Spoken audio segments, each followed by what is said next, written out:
জিব্রাইল বলে, আল্লাহ তোমার বান্দাগুলা তো ঠেকাই ফেললে তোমারে ডাকে। কঠিন পরীক্ষার আগের দিন রাত্রে তাহাজ্জুদ পড়ে ডাকে। আল্লাহ আমি জিব্রাইল 24 ঘন্টা তোমারে ডাকি। আল্লাহ আমার ডাক তুমি চাও না, কিন্তু তাদের ডাক তুমি শুনতে চাও।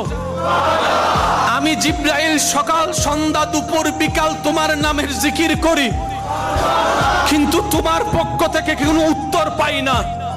আর জমিনের ছোট্ট ছোট্ট 3.5 লাখ বান্দার ব্যাপারে তুমি বলছো কোরআনে, ফাজকুরুনি আযকুরুকুম ফাজকুরুনি আযকুরুকুম। রব ডাক দিয়ে বলে, বান্দা তুই জমিন থেকে আমাকে ডাকতে দেরি, আমি রব উত্তর দিতে দেরি হবে না, উত্তর দিতে দেরি হবে না, উত্তর দিতে দেরি হবে না। জিব্রাইল বলে, আল্লাহ এত টাকা ডাকলাম তুমি একবার উত্তর দিলা না। মিকাইল বলে, তোমার নামে জিকির করলাম তুমি উত্তর দিলা না।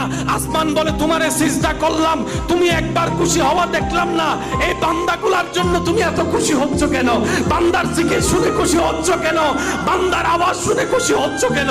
বান্দার সিজদা দেখে খুশি হচ্ছে কেন? রব বলে, ওরে আমার সৃষ্টি জগৎ, সব সৃষ্টির আমি আল্লাহ